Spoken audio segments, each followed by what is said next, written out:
Make sure to hit that like button and Hey everyone, Kenny Tony coming at you today with this quick video. So there is one thing about this video that I did notice. After I was editing all of my footage and going through with it, I did notice that I was stating this is the wrong item. These are +3 up 1 front standard travel A-arms. I have been calling it +2 +1, so it's not 2. The machine is now 6 inches wider and 1 forward. So take that into consideration while watching the video. Make sure to hit that like button and subscribe. Hey everyone, Kenny Tony coming at you today with another quick video. So what we got sitting behind us is the Raptor 250. And what we're going to do is see how we're going to make it a little wider. Alright everyone, so here we are with this quick video. It might not be too crazy, but maybe 10-15 minutes hopefully. What we're going to do is get the Raptor 250 a little bit wider. So what I ordered was the American Star +2 +1 front A-arms. We're going to see if we can get this a little wider. I did order the Team Alba rear 2-inch spacers to get the rear end a little bit wider. So basically we don't race, we don't care about the long travel, but I just want some more stability because this thing moves pretty good. So let's get that done. So here we are, we're going to get the front tires off of this bad boy.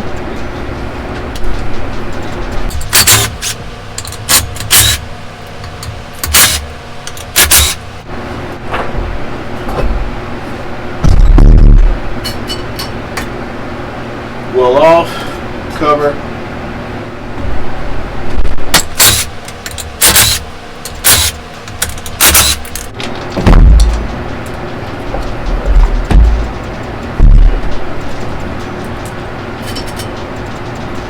Alright. We'll go ahead and get the front bumper off. We'll get a 12mm on here.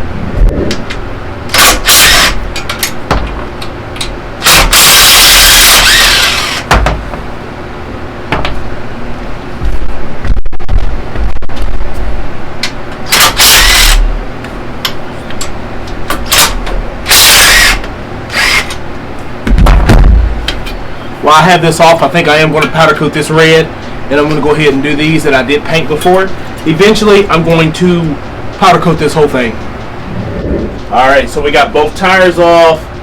We got the front bumper off. What we're going to do is go ahead and take out these locking pins, and we're going to get these take out these locking pins, and these are 17mm bolts. We're going to get those loosened up as well.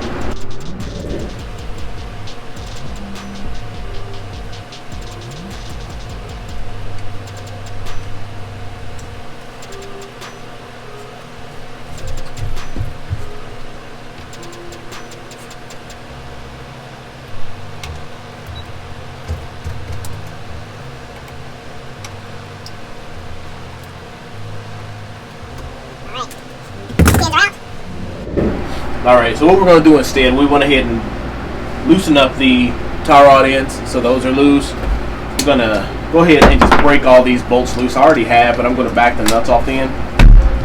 17mm on the backs, and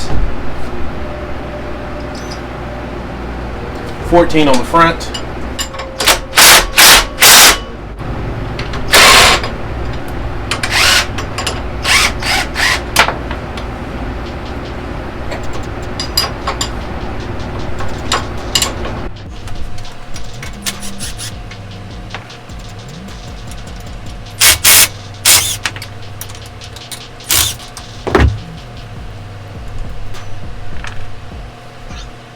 This one's broken loose.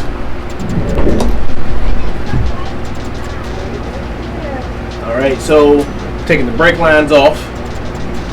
This side, 12mm on each side.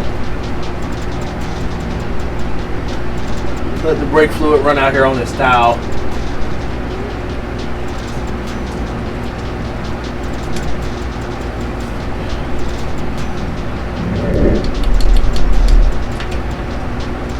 $17mm, these are loosened on the bottom, the ones that hold the knuckles on.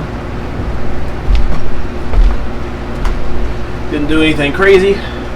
You will need a shallow 17 to do that because you can't fit in there with the long ones.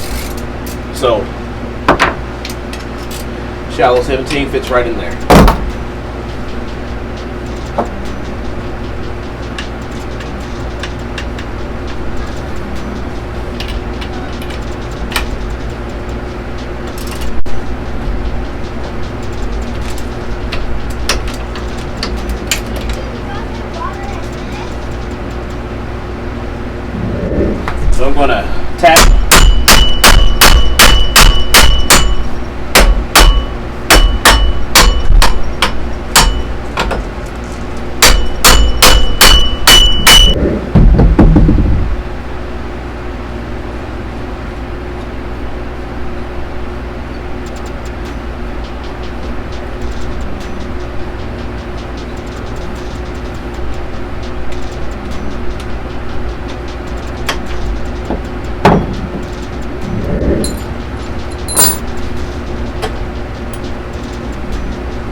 Alright, we have one side completely off over there.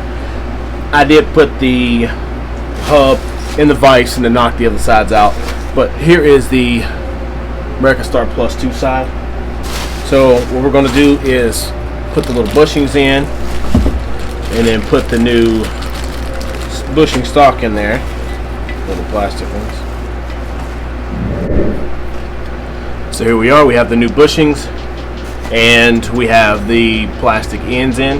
We're just going to go ahead and put a little bit of grease in there already because these do not have any grease zerks, and I was going to add some, but I just didn't get around to doing it and couldn't find my thread tapper, and I had the wrong bushing, the wrong zerks, and so we're just going to put them in there without it.